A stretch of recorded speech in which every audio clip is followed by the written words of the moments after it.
প্রিয় ভাই ও বোনেরা, আশা করি আপনারা সকলে ভালো আছেন।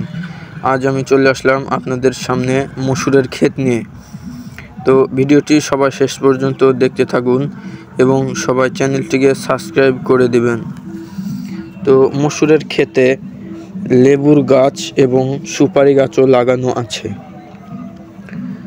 তো মসুরের ক্ষেতে যদি লেবু গাছ এবং সুপারি গাছ লাগান তাহলে আপনারা তিনটি ফসলেই সফলতা। সুপারি গাছ এটি আপনাদের আবাদের কোনো ক্ষতি করে না, তাই আপনারা তিনটি ফসলেই সফলতা পাবেন।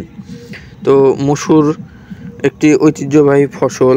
মসুর থেকে তৈরি হয় ডাল, সেই ডাল আমরা খাই। তো এই মসুর আপনারা কিভাবে তৈরি করবেন তা আজ আমি আপনাদের শেখাবো। তো মসুরের ক্ষেত তৈরি করতে প্রথমত আপনাদের মসুরের বীজ মাটিতে রোপণ করতে হবে।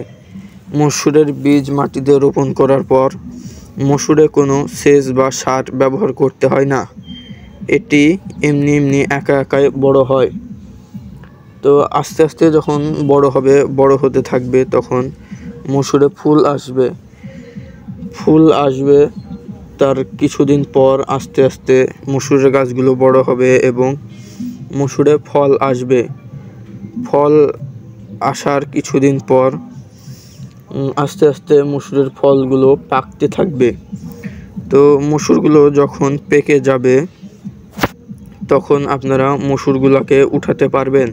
তো মসুরগুলো পেকে যাবে তখন আপনারা উঠাবেন। মসুর উঠানোর পর সেগুলোকে রোদে শুকাতে হবে। রোদে শুকানোর পর মসুরের ফলগুলোকে মসুরের গাছ থেকে বের করে নিতে হবে। তারপর সেই মসুরগুলো আপনারা আবার রোদে শুকাবেন। রোদে শুকানোর পর তখন আপনারা সেই মসুরগুলোকে ডাল বানিয়ে খেতে পারবেন। তো মসুর একটি ঐতিহ্যবাহী ফসল, এটি মূলত সব জায়গায় দেখা যায়। তো মসুরের ক্ষেত আপনারা সবাই করেন, আশা করি আপনারা সবাই অতি শীঘ্রই সফলতা অর্জন করতে পারবেন। তো মসুরের ক্ষেতে লেবু এবং সুপারিও লাগান, তাহলে আপনারা আরও অতি শীঘ্রই সফলতা অর্জন করতে পারবেন। তো ভিডিওটি দেখার জন্য সবাইকে ধন্যবাদ জানাচ্ছি।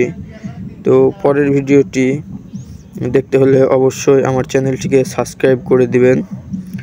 আর পরের ভিডিওটি আমি কোন ক্ষেতের দেব তা আপনারা আমাকে কমেন্ট করে অবশ্যই জানাবেন। তো আশা করি আপনারা সকলে ভালো থাকবেন, সুস্থ থাকবেন। পরের ভিডিওটি আমি আবার আপনাদের দিয়ে দেব।